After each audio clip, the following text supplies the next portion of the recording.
Hey everybody! I just want to make a quick announcement before we start this non-announcement edition of the DHS News. Tonight at 6:30 in the auditorium, there will be a showcase of the middle school and high school fine arts programs, including theater, choir, band, and the Eagle Dolls. So it's all tonight at 6:30 in the auditorium. Come out, it should be a lot of fun. Support the fine arts! Enjoy the rest of the show.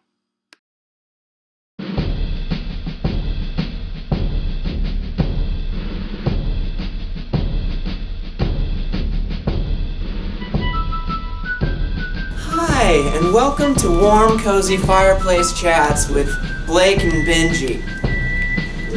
Today, we have an exclusive here on DHS News. 5 different presidential candidates.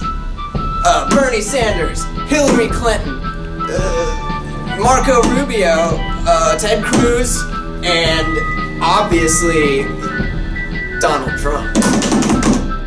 We're talking to them all today. It's gonna be intense. It's gonna be awesome. We're bringing it. We're bringing it to you live. Only DHS News can do it. Live from the fireplace. Let's go. But we're gonna change the background so that it looks more professional. Now, Bernie, I have a question for you. What are you going to do to make our country better?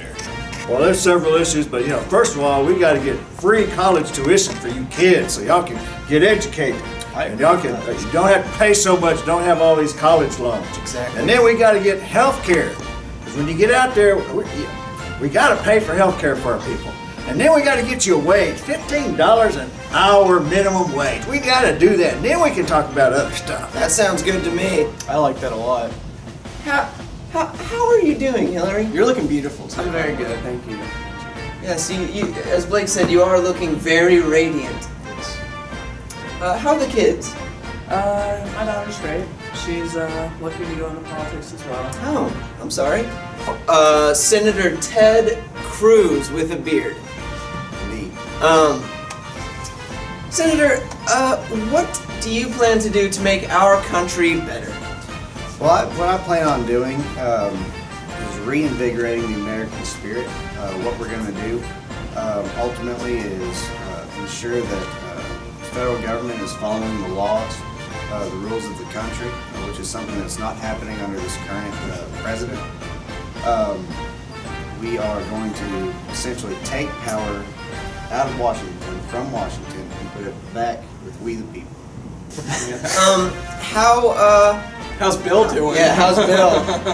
How's the marriage? Is it falling apart? Hey, Mr. What's your name again? You're welcome. Sir, Donald Trump. I just want to say real quick, I'm a huge fan of your television show. I've seen every episode of The Apprentice. It's a pleasure. I know, it's fantastic. Mr. Trump, I'm a huge fan of how you just love firing people. I think it's great. Like, hey, you're fired. It's possibly Boom, the you're best fired. part of my day. Boom, you're fired. That's great. Okay, all right, let's get down to the bureaucracy or whatever. And now we have with us, what's your name? Rapolo. I'm just kidding. We have with us Marco Rubio today.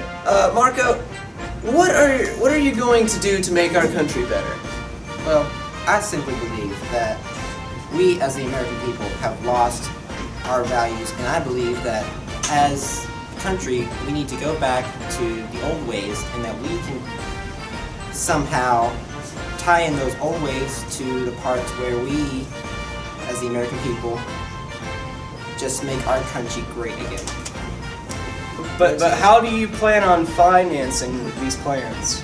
Well, I just believe in the American people. I believe that when they understand what this is going to do for our economy and everything, they'll understand what needs to happen, and we can get that taken care of. So we got to have this free tuition, and we got to have free health care, and we got to have $15 an hour minimum wage. We have to have that. That's what I believe in. Excellent. Okay, how are you going to make our country better? Well, Benji, a lot of things you just figure out along the way. It's very true. But first of all, there wouldn't be any wars. There would just be countries not talking to each other. That's miscommunication. That's a great way to do foreign politics. Men, they like to fight, but women, we just ignore each other. And I think that's the best solution in this case with You know what? Yeah, ignoring. That's exactly how women are anyway. Who do you believe is your toughest opponent? Well, obviously, if you've seen the polls, that Donald Trump is the leading Republican candidate. Who do you believe is your toughest opponent? I think I've got Bernie under control, but that Trump one, Oh, he's a little salamander. ooh, isn't he? Trump. Slippery. He He is. just jumps to the top, and it's going to be a little bit difficult overcoming him. Ooh, He shots wants- fired. Calling somebody a salamander. That would be Donald Trump. He's the front runner, but he will not be the front runner in Texas. Nope, he will not. I believe our toughest opponent is getting these American people to understand what needs to happen. Once they understand what needs to happen, all the other opponents just go away. You know, talk about Republicans and all that stuff, they still don't know what needs to happen. We got to have this free college tuition. You kids got to be able to get educated without having these big, huge loans to pay back. Who do you believe is your toughest opponent?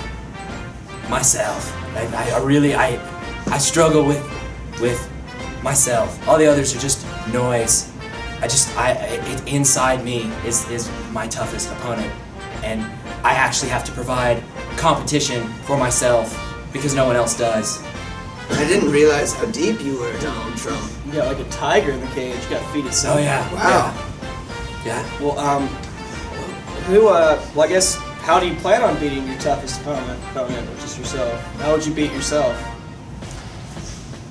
You can't, and so you can't beat Donald Trump, and even Donald Trump can't beat Donald Trump, which is why one Donald Trump is just gonna have to go away, and he'll go away at the right time, and all the others are just gonna beat themselves. Donald Trump is gonna win. Donald Trump's gonna win. It's like a paradox. It is. Okay. It's a Yeah. very No, that very intense paradox. That all sounds really good. Well, this is a very obvious question, but why should you be president, Miss Hillary Clinton? And why should you be president? Because I know what needs to happen to this country, what needs to make this country grow, and what needs to happen. We got to get that college tuition taken care of, and we got to get that health care taken care of, and we got to get this minimum wage up so people can live. That's what has to happen. That's what's going to have to take place. Gotta answer the question, Miss Claire. Why should I be president? Why should Ted Cruz be the president of the United States? If you want somebody who will go along and get along in Washington, who is okay with the fundamental brokenness in Washington, I ain't your guy. But if you want somebody who will fight for the people, for states' rights, for conservative values, then I would like to ask for your vote on Super Tuesday, March 1st. Why should you be president? Well, mainly because I stand for democracy, and I believe that we, as the American people, can make a new American century where we are the leaders of tomorrow. Thank you, Miss No, Clinton. no. Here, right here. Oh, Because, Benji, women, we need a chance, and with the way things have been going all these years with, 40-something men presidents, I think it's time a woman steps in and gave it a shot. don't know how many presidents there are. Okay. Because everyone loves Donald Trump. I love Donald Trump. Everyone loves Donald Trump. I'm falling in love with you right now. I was already in love with you, Mr. Trump. It's normal. Don't be afraid. It's normal. We need to talk after this because I have a lot of questions, a lot of TV ideas that I need to bounce off you. I am Bernie Sanders, and I most definitely approve this message. I am Ted Cruz, and I approve this message. America, I am Marco Rubio, and I approve this message. I'm Hillary Rodham Clinton, and I approve this message. My name is Donald Trump, and I approve this message. You're welcome.